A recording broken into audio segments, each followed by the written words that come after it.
시작할까요?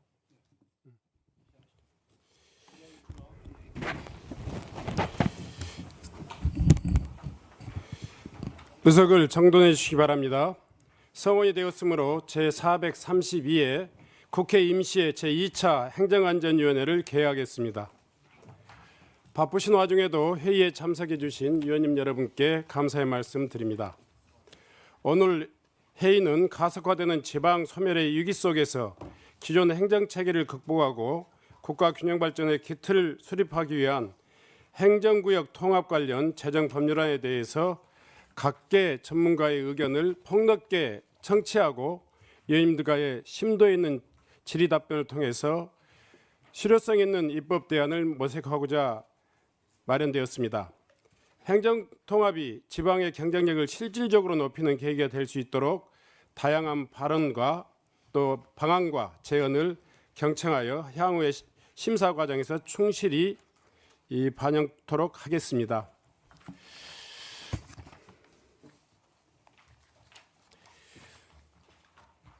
회의를 진행하기 전에 위원장으로서 한 말씀 드리겠습니다. 오늘 이 자리는 단순히 의견 청취를 하는 자리가 준비 안 된 통합을 그대로 볼 것인지 국회가 분명한 기준을 세울 것인지를 가르는 엄중한 자리입니다. 광주 전남 그리고 대구 경북 대전 충남 통합특별법 제정은 행정구역을 다시 긋는 수준의 문제가 아니라고 생각합니다. 수도권의 일극체제의 비용을 지방에 떠넘길 것인지 국가 전략 차원에서 책임 있게 그 분권을 열 것인지를 선택하는 자료라고 생각합니다.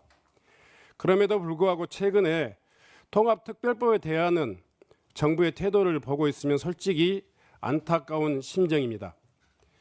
광주 전남 시도민들의 염원을 담아서 요구한 374개 특례 중 겨우 119개 조항이 불수용되었다고 합니다. 충남 대전 특별법도 마찬가지입니다. 시도 행정 통합, 광주 전남 통합이 왜 하는 겁니까? 두 개 이름을 합치자고 하는 겁니까? 정부의 태도를 보면 이 두 개를 그냥 하나로 합치겠다는 수준입니다.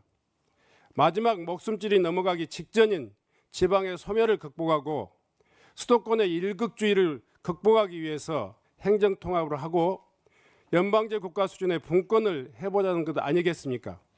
서울을 5개로 만들고 지방이 주도하는 성장을 해서 나라를 살리자는 것 아니겠습니까? 정부는 서울특별시 수준의 유상과 지위를 또 대우를 해준다고 약속했습니다. 그런데도 지난주 행정안전부를 상대로 한 질문에서는 서울시 수준의 유상과 대우가 뭐냐?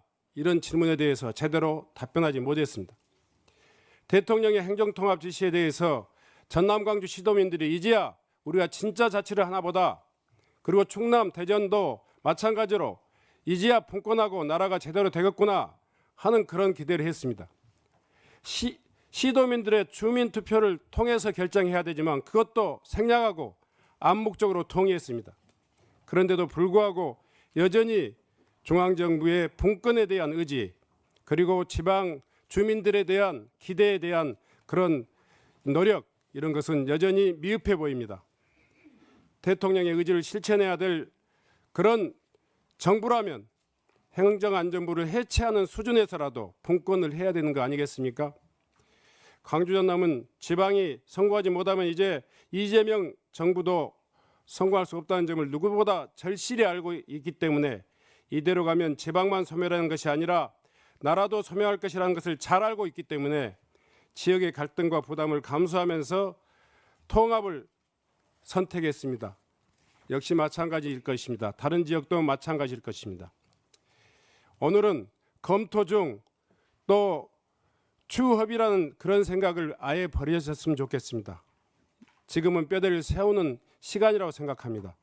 외교, 국방을 비롯한 제외한 모든 권한을 지방에 넘기겠다.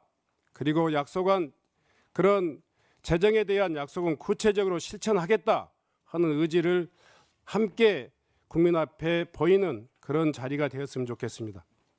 오늘 공청회 이후 곧바로 소위원회 심사에 들어가 이번 주 안에는 법안을 처리하는 것이 목표입니다. 시간이 없기 때문에 저는 더 절박하게 요구합니다. 아니 국민들의 이름으로 소멸해가는 지방의 이름으로 함께 요구합니다.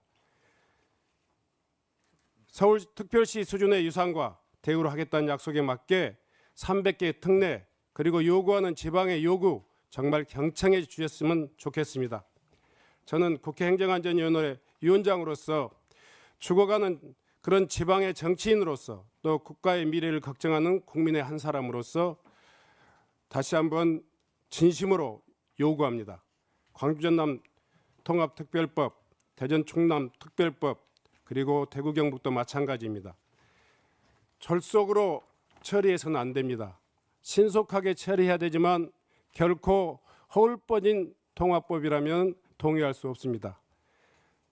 다시 한번 이 점 정부에서는 엄중히 생각해 주시고 이 공청회에 함께해 주셨으면 좋겠습니다.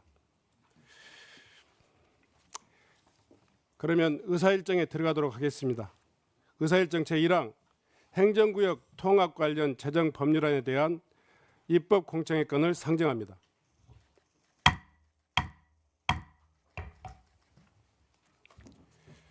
참고로 오늘 회의는 국회 방송으로 생중계되고 있음을 알려드립니다. 공청회 시작에 앞서서 오늘 참석해 주신 진술인 여러분들을 간략하게 소개해드리겠습니다. 소개를 받으신 진술인은 잠시 일어나서 가볍게 인사한 후 앉아주시기 바랍니다. 진종헌 국립공주대학교 지리학과 교수님 참석하셨습니다. 하혜수 경북대학교 행정학부 교수님 참석하셨습니다. 여형연 선문대학교 행정공기업학과 교수님 참석하셨습니다. 이창기 대전 충남 행정통합 민간협의체 공동위원장님 참석하셨습니다. 기우식 광주 시민단체협의회 사무처장님 참석하셨습니다.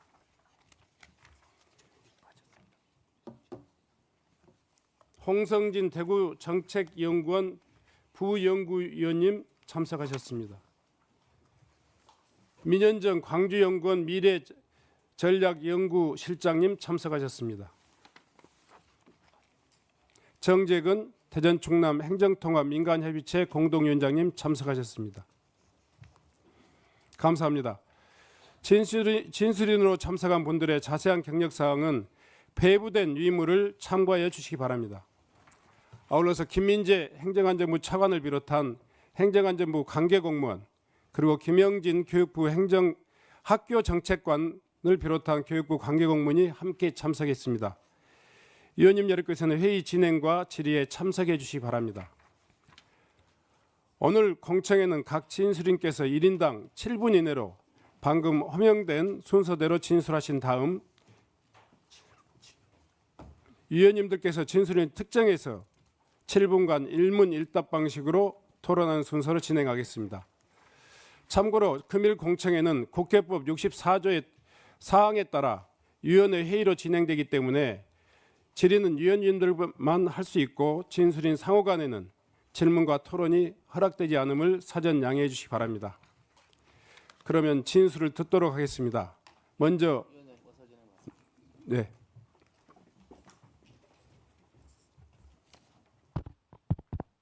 나오나요? 국민의힘 회관이 감사합니다. 오늘 입법공청회에 많은 분들이 나오셨는데요. 이 입법공청회에 관련 당사자인 강력단체장님들을 사실은 오늘 참고인으로 좀 나오셔서 당사자들의 의견을 들으려고 했습니다. 그런데 유감스럽게 그 관련 강력단체장님들의 참고인 채택이 무산이 되었습니다. 무산된 이유가 그 관련 당사자들의 의견은 다 법안에 지금 담겨져 있고 또 와서 많은 분들이 말씀을 하시면 정리가 안 된다고 합니다. 그런 논리로 지금 우리 강력단체장님들을 참고인으로 채택을 못했습니다. 그런 논리라면 우리 진술도 오늘 진술서에 내용이 있는 그대로 뭐 말씀을 하시면 굳이 여기 현장까지 나와서 말씀 안 하셔도 될 거 아닙니까? 오죽 답답하시면 우리 관련 단체장들 중에 우리 저 강기정 시장님하고 저 대전에 우리 이장우 시장님 저 방청석에 앉아 계십니다. 우리가 정부나 우리 민주당이나 다들 입만 열면 우리 지역 의견을 잘 수렴하겠습니다. 라는 이야기들을 합니다. 그런데 정말 필요한 관련 단체장들까지도 참고인조차도 채택을 안 하고 우리 지역 의견을 어떻게 수렴한단 말입니까? 제가 진술인으로 하자는 것도 아니고 참고인으로 하자 했는데도 불구하고 이게 지금 무산이 됐다는 데 대해서 정말 유감스럽다는 말씀을 드리지 않을 수 없습니다. 대통령께서 우리 행정통합 관련해서 강력단체장들 한번 모시기라도 했습니까? 한번 간담회라도 하셨습니까? 그리고 행안부 장관께서 관련 단체장을 2월 안에 뭐 한번 모여서 이야기를 듣겠다고 했습니다만 조금 전에 우리 행안위원장님 말씀대로 이번 주 안에 다 끝내겠다면서요. 그러면서 무슨 관련 단체장들이나 지역 의견을 수렴하겠다는 이야기들을 하십니까? 참 답답하다는 말씀을 드리지 않을 수 없습니다. 강력단체장들 의견 무시하면서 정부는 정부대로 인센티브안을 만들고 민주당은 민주당대로 여당은 여당대로 당론 발의하면서 결국은 마이웨이 따라오려면 따라오고 따라오지 않으려면 따라오지 마라. 뭐 이런 어떤 하향식 행정통합으로 과연 우리가 원하는 진정한 지방 분권의 행정통합을 이룰 수 있다고 보십니까? 저는 그렇지 않다고 봅니다. 한병도 민주당 원내대표도 지난 교섭단체 대표회에서 충분한 토론과 수기로 현장의 의견을 수렴하고 지원이 원하는 통합이 되도록 노력하겠다라고 했습니다. 그런데 현장 의견 수렴 패스하고요. 지역이 원하는 거 패스하고 결국 알맹이 다 빼고 통합이라는 덩치만 키우겠다는 행정통합이라고 의심 안 할 수가 없습니다. 우리 조금 전에 위원장님도 말씀을 하셨지만 실질적으로 이 행정통합이 재정과 권한, 사무양, 그다음에 각 지역에 맞는 특례 조항들을 그대로 갖고 갈 수 있느냐 하는 게 참 의심스럽습니다. 그래서 다시 한번 말씀을 드리지만 오늘 공청회는 공청회들 하더라도 지난번에 제가 상임위 때 말씀드렸지만 특위를 구성해서 다시 한번 이 부분에 대해서 제로 베이스에서 검토를 하든지 아니면 강력단체장들을 모시고 이런 간담회를 우리 상임위 전체만이라도 좀 할 수 있도록 제안을 드립니다. 위원장님 좀 잘 좀 심사숙고하셔서 속도는 속도대로 붙이지만 네, 정리해 우리 의견을 주시죠. 잘 가다듬을 수 있는 그런 기회를 만들어 주십사 부탁을 드립니다. 네. 또 다른 의견 없으시죠? 네. 네. 네. 예? 네, 네, 네. 대전 충남 통합으로 더 큰 대전과 대덕을 만들어갈 박정현 의원입니다. 서범수 우리 의원님께서 말씀하신 거가 뭐 일리가 있다고 저도 생각을 합니다만 오늘 이 자리에 참고인으로 굳이 단체장을 부를 이유는 없다. 일단 좀 두 가지 정도 말씀을 드리고 싶은데요. 하나는 이미 진술인으로 뭐 광주도 그렇게 들어와 계시지만 대전 충남 통합 민간협의회 공동위원장께서 두 분이나 여기 진술인으로 들어와 있습니다. 그럼 그분들을 통해서 충분히 이야기를 할 수 있다고 생각하고요. 이게 지금 정치판이 되면 안 되고 실제로 수도권 1극 체계에서 다극 체계로 가는 중요한 기로에 있는데 어떻게 하면 우리가 중앙의 권한과 재정을 지방으로 잘 내려보내서 이걸 성공시킬 건지의 관점에서 이 부분을 오늘 청문회에서 논의를 해야지 우리 단체장님들께서는 더 많은 권한, 더 많은 재정을 말씀하실 수밖에 없지 않습니까? 그래서 조금 더 정돈된 논의가 필요하다 이런 점에서 굳이 참고인으로 단체장님을 모실 필요는 없지 않겠냐라는 거고요. 두 번째로 지금 대전 충남은 단체장님들께서 만든 법안이 올라와 있습니다.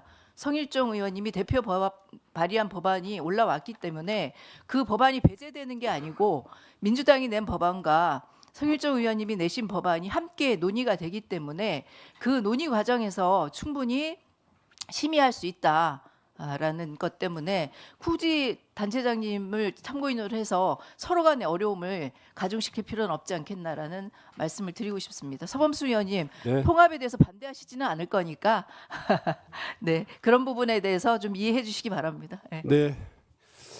본 그 공청회에는 그 기본적인 자료가 정부 입장과 지방자치단체인 시도지사의 입장이 충분히 담긴 내용입니다.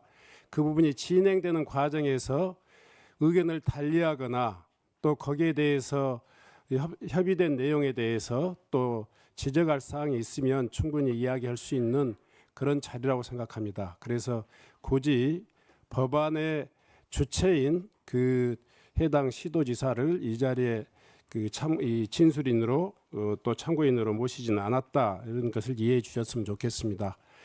이 자리에 또 함께 참석해 주신 분들이 통합 과정에서 적극적으로 자기 역할들을 하셨던 분들이 또 다수 참석해 있기 때문에 그런 부분들에 대해서는 충분히 진행 과정에서 또 함께 진술되고 참고될 수 있도록 그렇게 하겠습니다. 나머지 시도지사님들과 그 의견 수렴은 또 행안위 차원에서 위원장 또 차원에서 충분히 또 배려하고 또 준비 하겠습니다.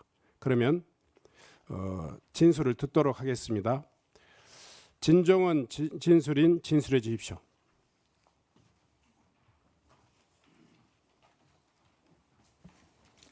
네, 공주대학교 교수 진종원입니다. 저는 지역균형 발전 정책 전문가로서 진술을 요청받았기 때문에 그에 맞게 총론적으로 균형성장 관점에서 행정통합이 어떤 의미를 가지고 있는가를 말씀드리도록 하겠습니다. 먼저 3페이지부터 시작을 하도록 하겠습니다. 지난 20년 동안 균형발전 정책이 공고화가 있었고요. 특히 2020년 이후로 정책의 방향이 좀 바뀌어야 되겠다, 그런 인식이 강하게 제기되었고, 그에 따라서 메가시티, 초광역 협력, 행정통합, 이런 시도가 본격화되게 된 것 같습니다. 다음 페이지입니다. 그래서 한때 개정된 지방자치법을 활용해서 특별지방자치단체를 이 제도를 활용해서 메가시티 전략을 추진하자라는 것이 이제 하나의 흐름이 됐고요.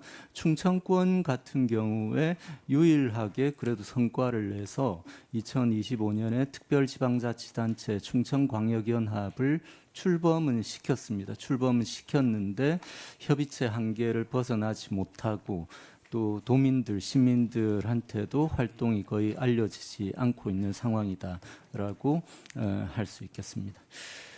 그래서 이런 배경 하에서 이번에 제기되고 있는 충남 대전 통합 움직임이 의미가 있을 수 있다라는 관점이고요. 그다음 진술의 요지로 넘어가서 국민주권정부에서 5극 3특 균형성장을 하겠다라고 했는데, 그게 국정기획위원회 그리고 지방시대위원회에서 구체적인 계획을 만들었습니다. 5극 3특 설계도를 확정하고 첫 회의에서 5극 3특 균형성장 전략을 의결을 했습니다. 핵심은 두 가지라고 봅니다. 정부가 지방에 대규모 재정 투자를 할 의지가 있는가라는 것이고, 두 번째는 어떤 가버넌스를 통해서 할 것인가, 어떤 행정 체계를 통해서 할 것인가인데,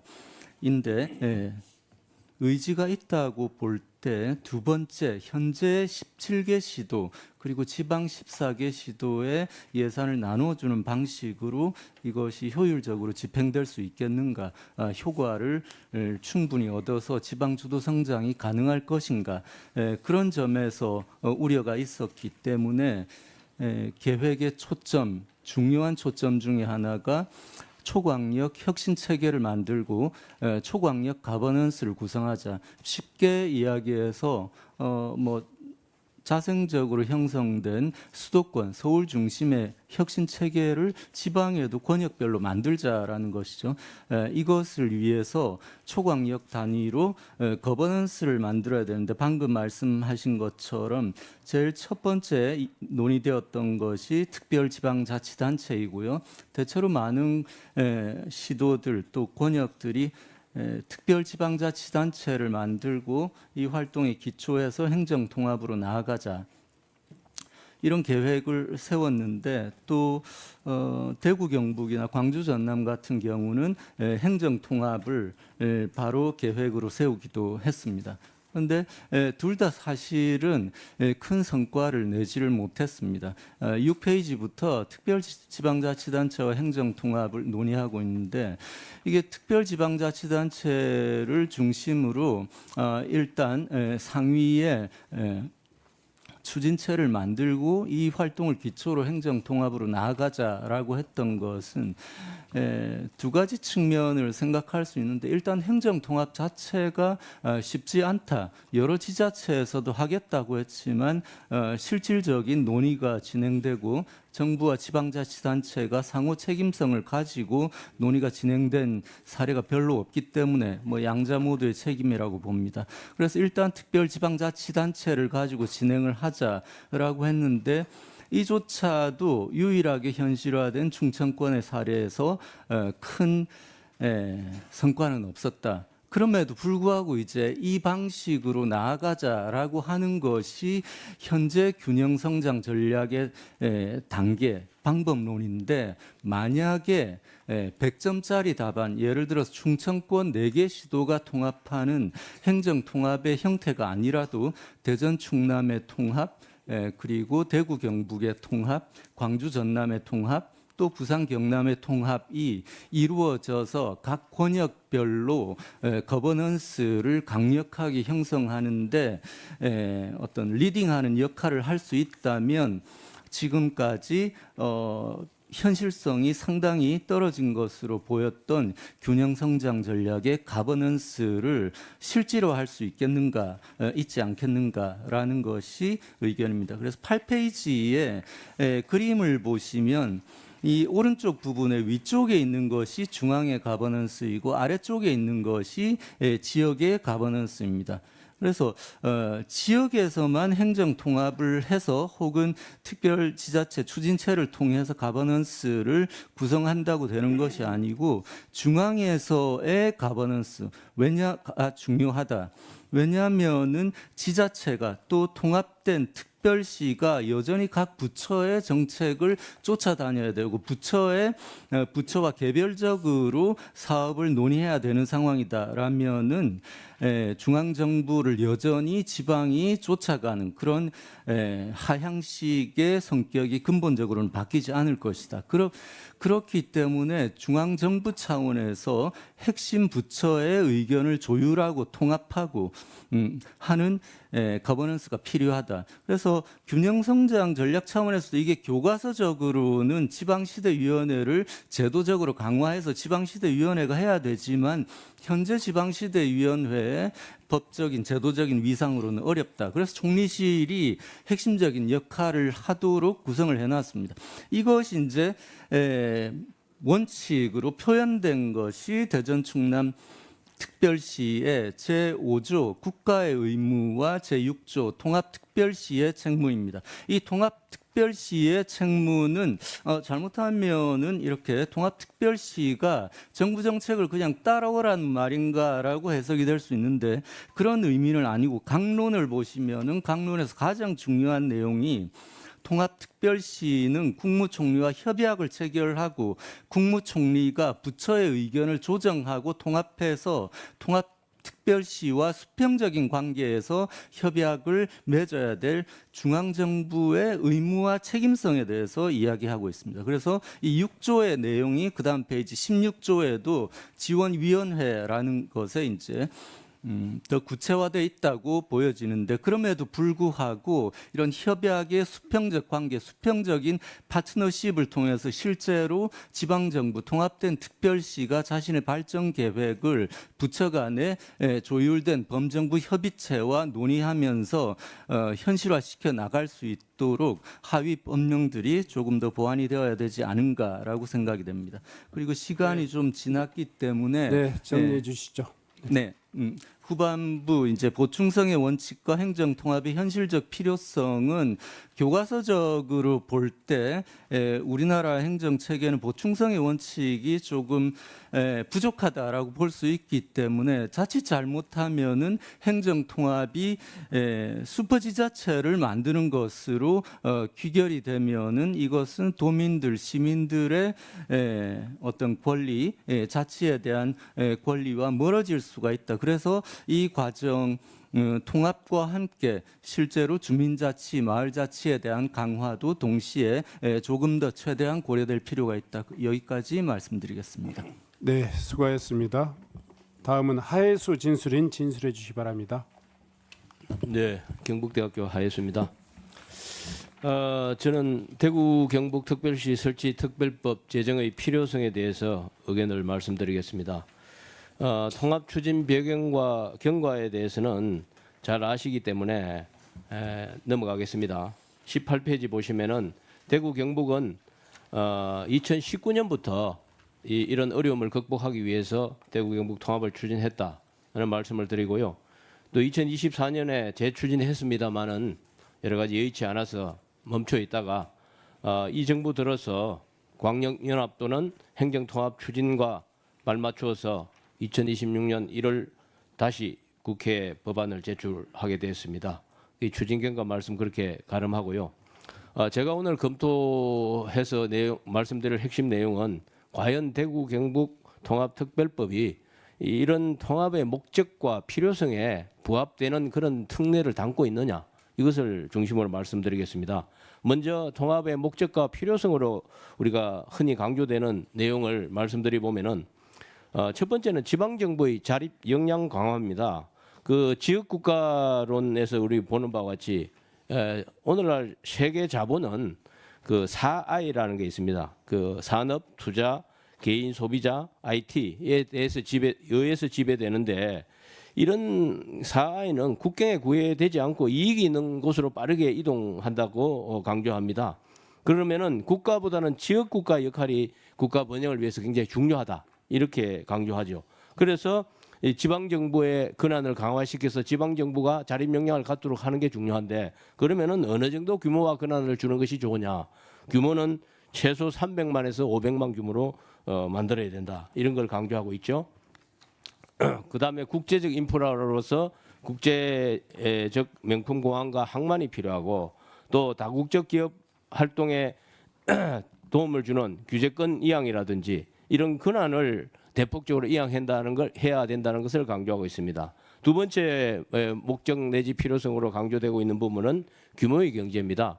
여러분들 도시 규모 법칙에서 강조하는 바와 같이 도시 인구가 2배로 증가하면은 비용은 15% 절감되고 사회적 편익은 15% 증가한다는 이런 이론을 제시했죠. 이것은 뭐 그냥 인사이트를 갖고 한 것이 아니고 경험적으로 실증적으로 분석했습니다. 세계 대도시를 중심으로. 그러다 보니까 이런 비용 절감이나 편익 정대를 위해서도 시도 통합이 필요하다. 우리가 지금 통합 대상으로 되고 있는 대구 경북이나 대전 충남, 광주 전남 요행이 한 2배 정도로 늘어납니다. 그런 크기가 2배 늘어나니까 우리가 성과도 높일 수 있고 비용도 절감하는 효과를 거둘 수 있다는 것이고요. 세 번째 목적은 지방 소멸 대응입니다. 지방 소멸 대응은 특별시 중심으로 여러 가지 지역 내 균형 발전 정책을 추진할 수 있는 권한이나 재정력이 늘어나는 것도 도움이 되겠습니다만은 거점 대도시 육성이 굉장히 중요하죠. 그래서 특별시의 일단 권한이 강화되면은 순차적으로 시군의 권한도 넘어가는 이런 형태가 필요하고요. 두 번째는 인구 유출 방지 및 저출산 감소에 기여해야 됩니다. 이 소멸 대응하려면은. 그런데 자치 역량이 강화되고 재정 특례가 늘어나고 재정 지원도 강화되면은 자연히 이런 저출산이라든지 인구 유출 방지에 도움이 된다는 것이죠. 우리가 시뮬레이션을 한번 해봤습니다. 향후 10년간 그 어떤 양육이나 육아에 필요한 재원을 어느 정도 늘려주면은 출산율이 높아지는가 시뮬레이션을 해보니까요. 지금 저출산 예산보다 한 10배가 늘어나야만이 1.0을 회복한다 이런 결과가 나왔습니다. 그런데 선택과 집중을 통해서 일가정 양립 예산을 한 4배 정도만 늘리면은 그러니까 지금 저출산 예산보다 한 조금만 더 늘리더라도 이 1.0을 회복한다 이런 결과가 나왔기 때문에 예산이 굉장히 중요합니다. 이런 측면에서 볼 때 이 시도 통합이 이런 목적 달성에 충실한 특례가 담겨야 되는데 제가 대구 경북 특별법 내용을 한번 검토를 해보니까요. 지금 크게 범주를 나눠 보면은 한 11개 23페이지입니다. 11개 특례가 규정되어 있는데 이런 특례들이 대체로는 보면은 통합의 목적 실현에 도움이 되는 특례들이라고 비춰집니다. 그래서 그 관계를 제가 요약적으로 그림에서 표시해 드리고요. 그래서 27페이지 보시면은 특별법의 특례를 제가 종합적으로 평가를 했습니다. 해보니까 전반적으로는 우리 시도 통합의 목적 달성에 도움이 되는 필요한 특례를 담고 있다 이렇게 말씀드릴 수 있겠습니다.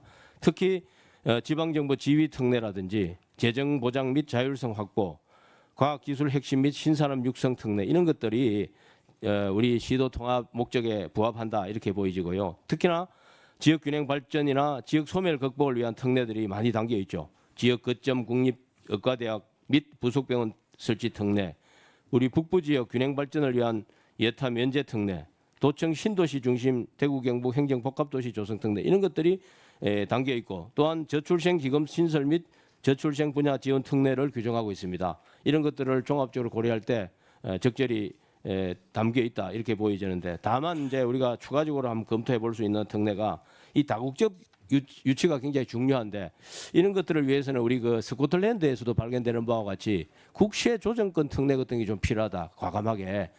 스코틀랜드는 특례를 주면서 국세에 대해서 3% 범위 내에서 조정할 수 있는 그런 권한을 부여했습니다. 이런 특례가 주어지면은 우리 지방 정부에서도 이 다국적 기업 유치하는 데 크게 기여할 수 있다 이렇게 보여지죠. 또한 지방 소멸에 대한 아까 말씀드린 대로 시군구의 기능 강화 특례도 좀 더 전폭적인 대폭적인 개선이 좀 필요합니다. 이 거점 대도시 육성이 앞으로 지역 소멸 방지하는데 시도 통합과 더불어서 쌍벽을 이룰 수 있을 정도로 중요한 사항인데 이것들이 좀 부족하다 이렇게 보이지고요. 더더욱이나 교육자치 특례 이게 젊은 친구들이 이제 다 학교를 위해서 수도권으로 많이 옮겨가기 때문에 이 교육자치 특례도 우리가 꼭 챙겨야 될 부분인데 교육자치 특례가 특목고 자율학교 영재학교 이런 게 좀 들어 있습니다만은 아직도 좀 부족하기 때문에 제가 당겨난 바와 같이 초중고 통합학교라든지 일반학교 부설 특수학교 설립이라든지 이런 교육자치 특례가 조금 더 강화돼야 되고 특히나 초강력 교육 협력 사업에 대해서도 국가 지원을 강화하는 이런 노력들이 필요하다고 보여지고요. 마지막으로 주민 참여 및 자치 특례가 좀 추가돼야 됩니다. 이 우리 주민들은 이렇게 생각합니다. 그 시도지사가 통합해서 특별시장이 되면은 그 사람들의 권력만 늘어나고 우리 주민들은 자치가 약화되는 것이 아닌가 이런 걸 우려하기 때문에 이런 특례에 대해서도 좀 더 검토가 필요하지 않을까 생각합니다. 이상입니다. 네, 수고하셨습니다. 다음은 여영현 진술인 진술해 주시 기 바랍니다. 네, 선문대학교 여영현 교수입니다. 오늘 저희가 행정구역 통합 관련 법률안을 좀 전반적으로 검토해봤는데 먼저 공통점만 말씀드리겠습니다. 당위성에 대해서 누구나 다 찬성을 한다는 것입니다. 사실 인간의 사회적 이동은 일자리와 그 다음에 교육 두 가지밖에 없습니다. 그 다음에 세 번째가 생활의 인프라인데 이게 다 수도권에 있으니까 2020년 이후로 수도권 인구가 전국의 50%를 넘어버렸습니다. 이런 행정구역 통합이나 지방 분권이 빠르게 시행되지 않으면은 이제 국민투표하면 질걸요. 그래서 이런 부분들이 나중에는 수도권 역차별의 문제로도 대응이 되기 때문에 우리가 이런 행정구역 통합이 조속히 이루어진다는 대부분 찬성하고 있습니다. 그래서 5국 3특에 대한 권역별 성장에는 동의하고 있는데 사실 대부분이 첨단 산업 유치로 되어 있어가지고 지역적 특성은 잘 나타나지 않는 부분이 있습니다. 그리고 규제 완화에 대해서 지금 대부분의 법안들이 특례 조항을 통해서 완화를 시켜달라고 하고 있습니다. 그렇다면은 꼭 이게 행정구역 통합이 아니라도 이러한 규제는 왜 진작에 지방으로 이양하지 않았을까 하는 의문이 드는 공통적인 규제가 되게 많이 있었습니다. 그런 부분들을 고려해야 될 것 같고요. 지방 재정의 확대의 문제인데 이제 중앙 정부의 이런 것들이 또 공통적으로 논의가 되었습니다. 연방 정부가 보통 45%에서 50% 이상입니다. 스위스, 독일 이런 데는 지방세가 50% 이상이고요. 그 다음에 미국이 46.5%, 일본이 약 34%, OECD 평균은 19%, 한국이 24% 정도 됩니다. 아마 7대3 정도의 수준까지 좀 더 올려야 될 것 같다는 생각이 듭니다. 그래서 주요 쟁점별로 이제 말씀을 드리겠습니다. 첫 번째는 그 명칭인데요. 지금 현재 두 가지 명칭이 있습니다. 대전 충남이나 전남을 예를 들자면은 대전 충남 특별시 설치 및 경제과학 수도 조성을 위한 특별 법안이라고 있습니다. 그런데 여기서 경제과학 수도라는 표현을 법령에 넣었습니다. 우리가 신행정 수도가 헌재 판결 2004년 마 554에서 관습헌법에 의해서 수도라는 명칭을 사용할 수 없다는 얘기를 들어서 부결된 사례가 있습니다.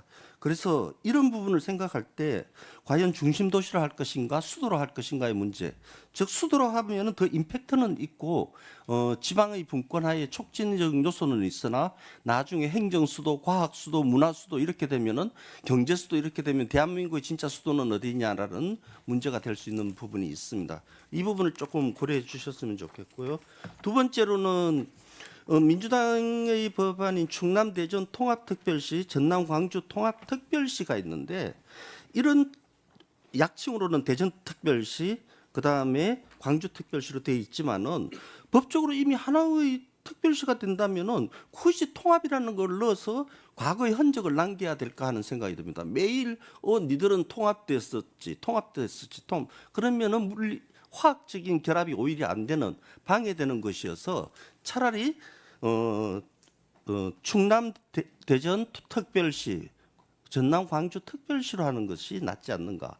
그래서 이런 부분들은 국힘에서 말한 특별시를 바로 쓰는 것이 나은 것 같고, 그 다음에 통합 수도를 쓰지 않는 부분들은 민주당 안이 좀 더 적절성이 있다고 보고 있습니다. 세 번째 가장 큰 쟁점인 재정 문제인데요. 이 부분에 대해서도 이제 대전 충남 지역의 재정 문제 때문에 기존의 자치단체 국힘 소속의 그 양 지사님께서 사실 큰 출발을 했죠. MOU를 체결하고 서로 자발적으로 합의하기로 했는데 지금 약간의 반감이나 오히려 뒤로 빠지는 부분이 뭔가 하면은 바로 이 재원의 마련에 대한 민주당 쪽에 확실성의 담보가 없다는 부분인데 이 부분에 대해서 문제점과 당위성 두 가지에 대해서 말씀드리겠습니다. 행정통합 지원에 있어서 충분한 재원이 얼마일지에 대해서는 양당이 아직도 전체 다른 부분도 확실하지 않을 수 있습니다. 단지 정부안은 마중물로 20조이고 이 부분에 대해서 우리나라 국세 부분, 양도소득세, 법인세, 부가가치세를 합쳐가지고 이 부분을 조정해서 약 8조 8천 연간 8조 정도를 만드는 것이 더 재정 지원에 확실하다는 얘기를 하고 있습니다. 그런데 이 부분은 우리나라가 사실은 재정을 좀 더 능률적으로 통합적으로 하자면 재정 연방주의라는 개념이 있는데요. 그 재정 연방주의 개념이 뭔가 하면은 중앙과 지방의 재정 갭도 적어야 되지만은 지방 정부끼리의 재정 갭도 적어야 된다. 형평성을 논의해야 된다는 부분입니다. 그런데 이 법안이 들어감으로써 어떻게 되는가 하면은 여러분들 아시다시피 우리 의원님들께서 아시다시피 법인세, 소득세, 그 다음에 이 부가가치세 같은 것들은 대부분 경기 변동세입니다. 그래서 이 부분에 대해서 몇 퍼센트를 고정시켜 놓았을 때 향후에 나중에 경기 변동이 되거나 이러면은 이 예측력이 재원 확보에 좀 어렵다는 점이 있습니다. 두 번째 부분은 여기서 국세의 몇 프로를 대전 충남에서 가져간다면은 그 다음에의 행정구역을 통합할 때는 분명히 더 큰 주장을 하게 될 겁니다. 그리고 세 번째 문제는 뭔가 하면은 가난한 지역, 즉 소비나 생산활동의 현재까지는 수도권에서 최종적인 생산활동의 50%, 소비의 50% 이상이 일어나고 있는데 반대로 수도권 지역에서 우리도 인천과 경기가 통합할 테니 이 재정의 반을 달라고 한다면은 오국 체제가 아니라 다시 단극 체제로 가는, 그래서 뒤에 어딘가가 가난한 지역은 이 경기 변동의 조세를 써므로써 더 규모가 작아지고 규모가 큰 지역은 경기 변동의 지수를 써므로써 더 규모가 커지는 그런 부분이 있습니다. 그래서 이 부분에 대해서는 최소한의 기본적인 행정구역 지원의 마중물식인 금액이 상정되고 보충적으로 이용이 되면은 좋지 않을까 생각하고 있습니다. 그리고 네 번째는 마무리해 주시죠. 양쪽의 법안의 가장 큰 차이점은 예타의 면제 부분인데 예타의 면제 부분이 지방으로 전체적으로 이전하는 것보다도 패스트트랙제를 통해서 기재부와 협의하는 것들이 좀 바람직하지 않을까 생각하고 있습니다.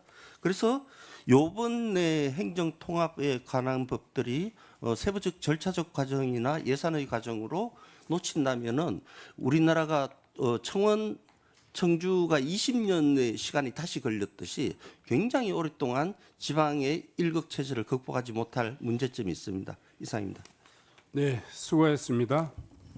다음은 홍성진 진술인 진술해 주시기 바랍니다. 안녕하십니까. 대구정책연구원 홍성진입니다.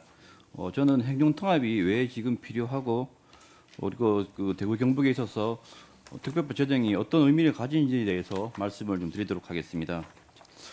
잘 아시다시피 대구와 경북은 이미 일시적 침체가 아닌 구조적 위기에 직면해 있습니다. 대구 경북은 한때 우리나라 근대화의 주력으로서 대한민국 발전에 기여해 왔습니다. 하지만 수도권 중심의 성장 구조가 고착화되면서 대구 경북의 상대적 위상은 지속적으로 하락을 하고 있습니다. 인구 감소, GRDP 하락은 대구 경북이 처한 상황을 나타내는 대표적 사례라고 할 수 있습니다. 통계청 장기 인구 추계에 따르면 현재 약 500만에 이르는 대구 경북의 인구는 2045년경에 420만 수준으로 감소할 것으로 전망이 됩니다. 특히 경북 북부를 비롯해 일부 지역은 이미 인구 소멸 위험 단계에 진입해 있습니다. GRDP 또한 대구 경북 모두 지속적인 하락세에 있고 특히 대구의 1인당 GRDP는 17개 시도 중 장기간 최하위를 기록하고 있습니다.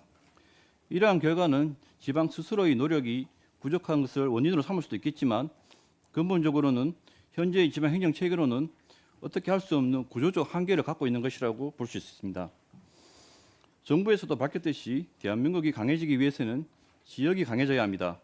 그 핵심적인 수단으로서 행정통합은 지방이 강해질 수 있는 필수적인 방법이라고 할 수 있습니다.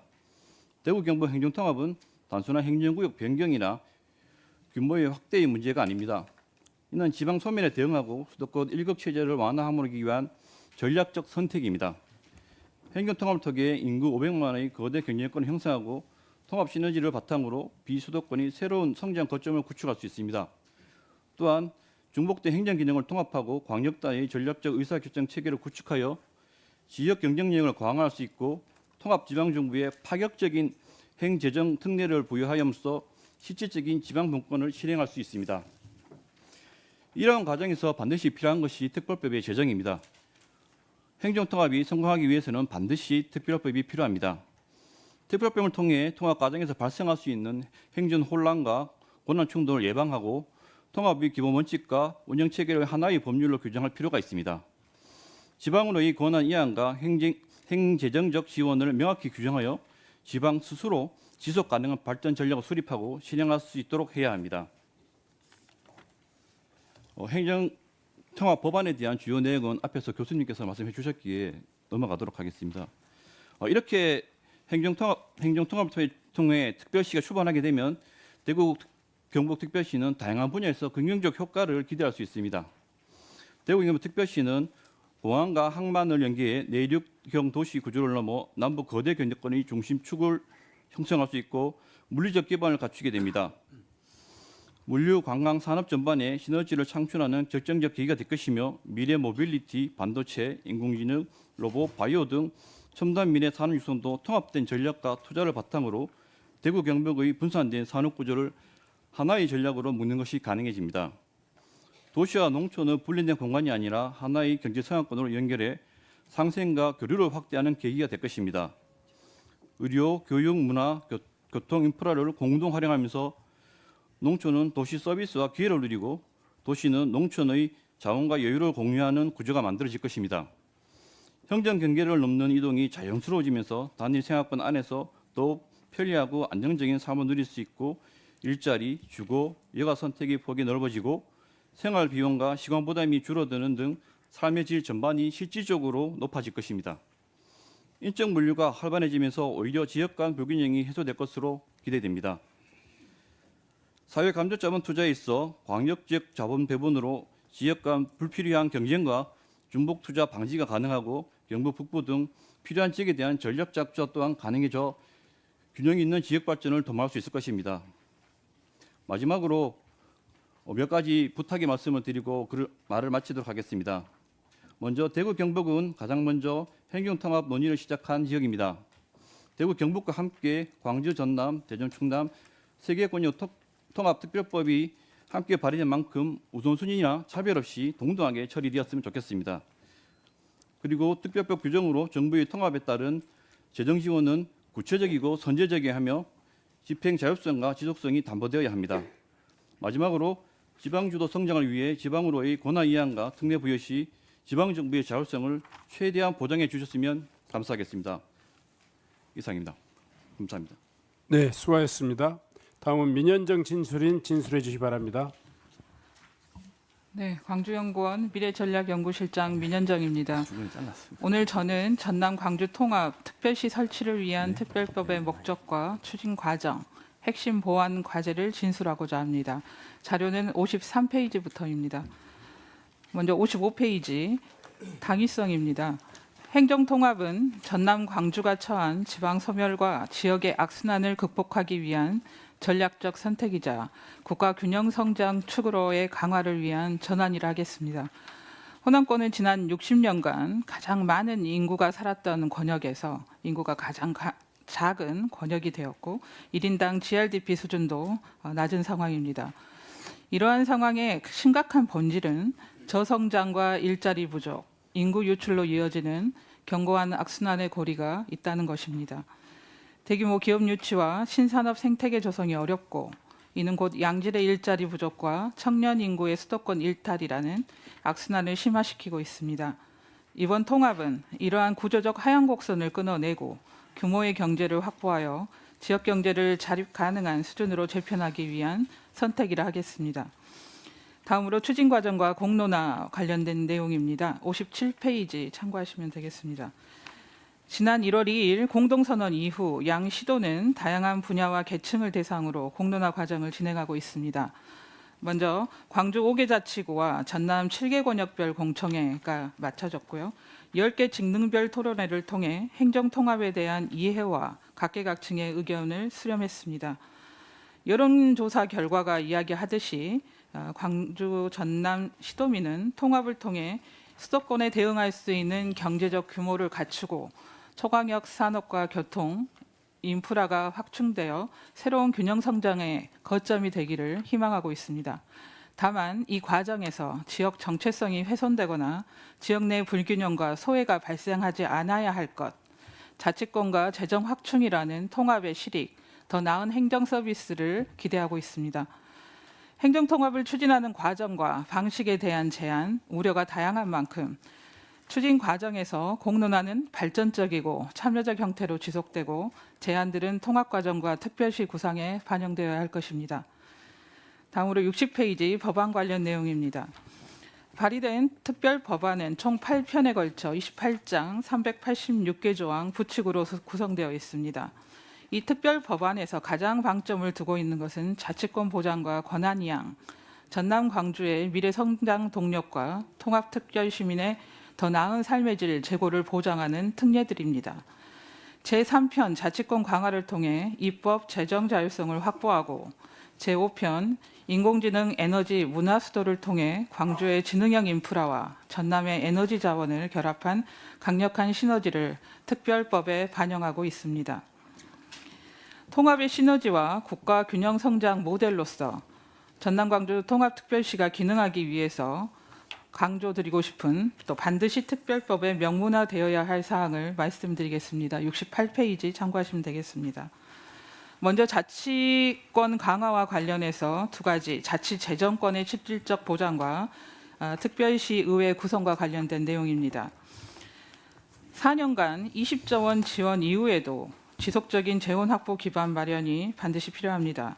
특별법에는 국세지양, 지방세 이양, 재량성 있는 통합특별교부금 지원, 전산사업 비용 보전, 지방세 교부금 산정 특례 등을 언급했습니다.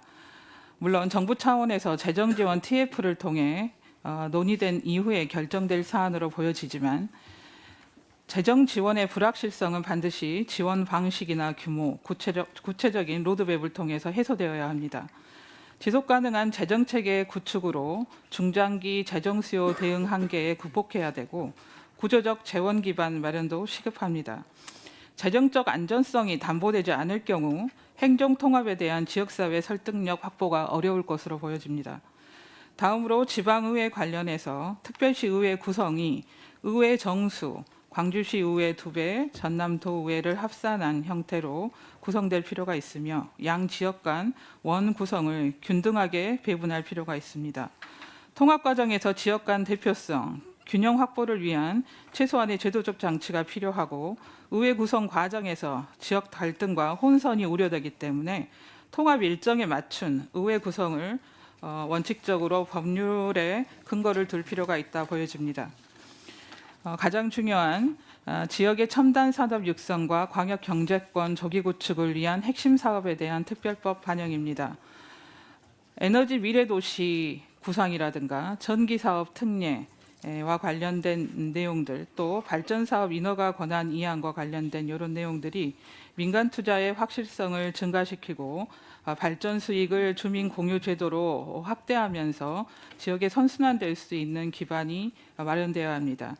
그렇기 때문에 차등 전기 요금제 시행 등 비용과 요금의 인센티브 등 각종 권한 이양과 특례가 반영되어야 할 것입니다.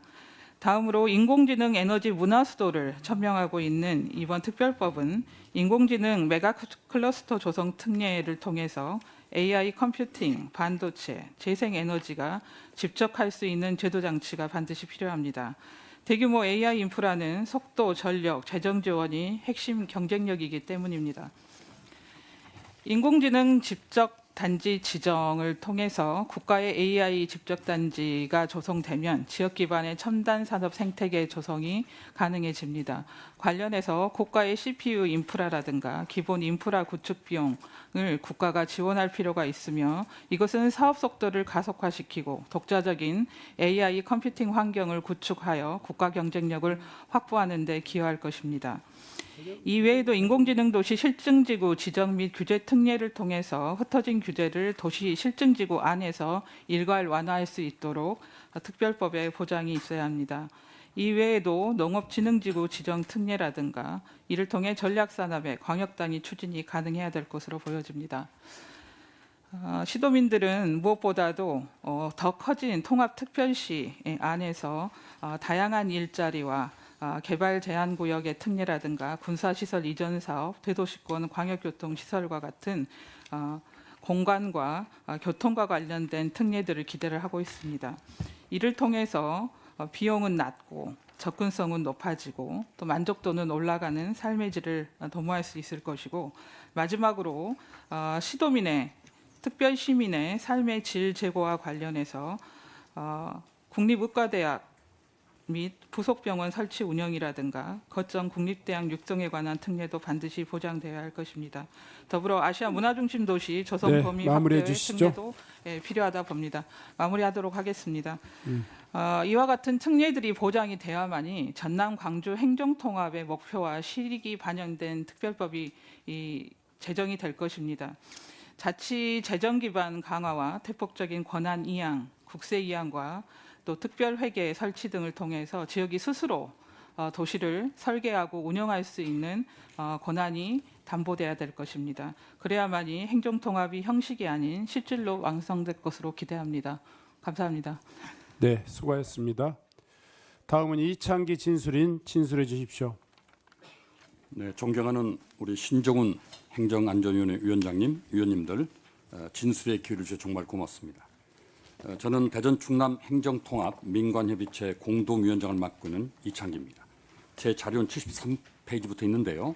우선 제 경험부터 좀 말씀드리면 저는 지난 40년 동안 행정학자로서 지방 분권과 균형 발전을 위해서 이론을 연구하고 실천에 앞장섰던 사람입니다.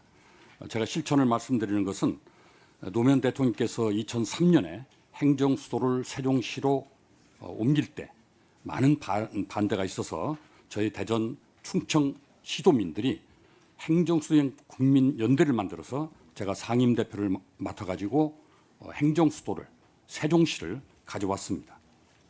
2005년 3월에 통과했는데요. 행정도시 특별법입니다. 반쪽짜리 행정수도가 되고 말았죠. 그래도 행정도시가 2012년에 출범하면서 수도권에서 인구들이 많이 유입됐습니다. 그런데 특별 공급 기간이 끝난 2017년부터 다시 서울로 유턴되더군요. 그러니까 이게 균형 발전이라는 게 얼마나 어려운가를 다시 한번 체감했는데 제가 한 번은 2011년에 일본에 세미나에 갔었는데 제가 행정도시 성공 사례 발표를 했습니다. 그래서 일본의 국토부 직원이 물어봅니다. 우리 한국이 세종시를 건설한 것은 그 이유가 소위 대한민국의 분단 구조, 북한의 위협 때문에 가능한 거 아니었느냐 이렇게 질문을 던지더라고요. 저는 그렇지 않다. 우리 수도권에 사는 2,500만 주민들은 북한을 별로 두려워하지 않는다. 성공한 가장 중요한 이유는 최고 지도자의 의지였다. 바로 노무현 대통령의 철학과 의지 때문에 실현된 것이 그런 말씀드렸습니다.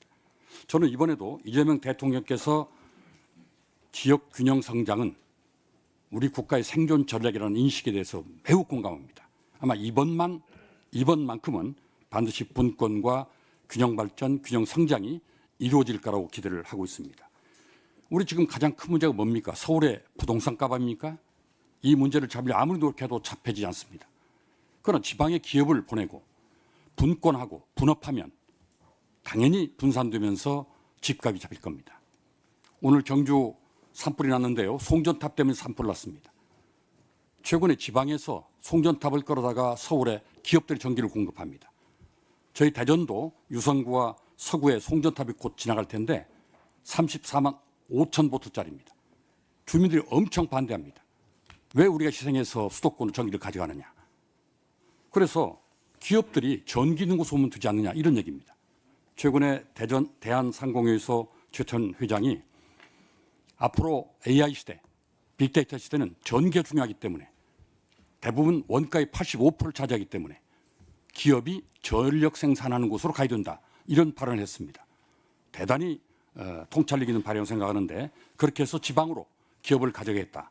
그럼 그런 기업들이 왔을 때 저희 지방자치단체가 광해행정 통합을 통해서 분권화되고 그리고 재정 권한이 있다면 충분히 그런 기업들을 받아들이고 육성하고 그래서 아마 성장할 수 있다고 저희들은 생각하는 겁니다. 저희 대전 충남이 행정 통합하고자 하는 가장 중요한 이유는 50년 내에 대전 충남은 대한민국 지역이 사라집니다. 앉아서 사라지느냐, 또 몸부림칠 거냐 이 차원에 저희들은 통합을 주장하고 있고요. 또 대전의 과학기술 아시아에서 집적도 1위입니다.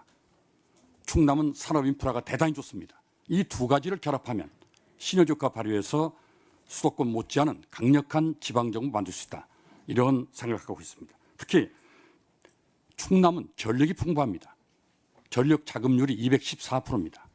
대전은 3%뿐이 안 됩니다. 둘이 나눠 쓰면은 대단히 좋은 시너지 효과를 발휘할 수 있고 대전은 물이 충분합니다.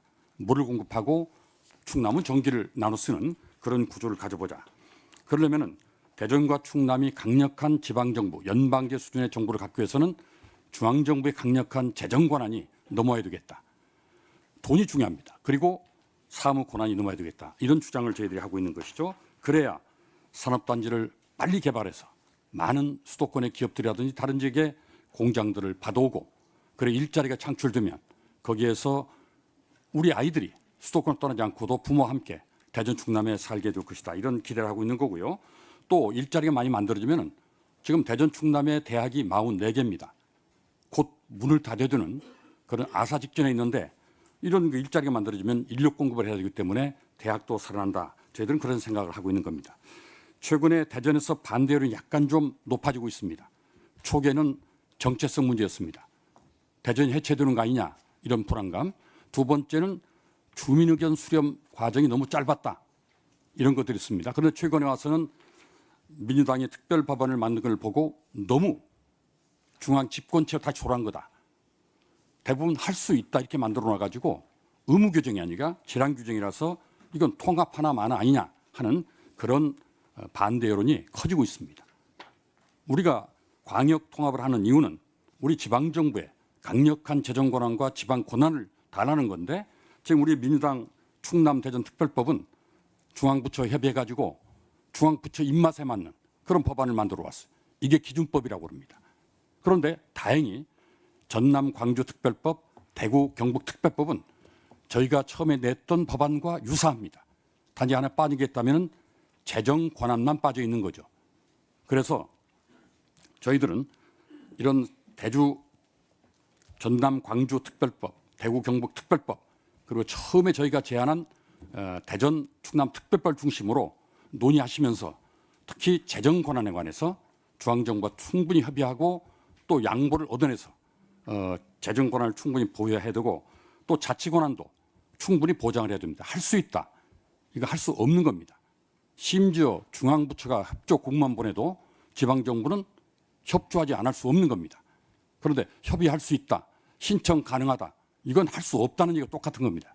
그래서 저희들은 전남 광주나 대구 경북이나 처음에 했던 대전 충남 특별법은 해야 한다. 이렇게 다 규정을 해놨습니다. 예를 들면 저희들이 크게 중요한 것들이 특별 행정기관을 이관해야 된다 하는 부분 의무로 되어 있습니다. 그리고 기관까지도 저희들은 부처를 명시했습니다. 환경, 노동, 보훈, 기업 명시했습니다. 그리고 또 여러 가지 그 산업단지 개발에서 상당히 그 많은 자치권을 줘야 된다. 저희 지방에서 산업단지 개발하는데 7년, 10년 걸립니다. 결국 시행자는 금융비용에 죽어버립니다. 따라서 산업단지 개발에 관한 예타 면제, 중투심사 면제 한 10년간 달라 이런 부탁을 드리고 있는 거고요. 네, 마무리해 그리고, 주십시오. 네, 마무리로 한다면은 저희는 재정 권한이 보장되지 않으면 통합은 의미가 없다. 그래서 경기 변동성을 말씀했습니다마는 지역끼리 경쟁해서 양도소득세, 법인세, 부가세 5% 이걸 법적으로 보장해 좋겠고 그게 안 된다면 5조 원을 10년간 공통법에 법적으로 보장해달라 이런 부탁을 드리고 싶습니다. 감사합니다. 네, 수고하셨습니다. 다음은 기후식 진술인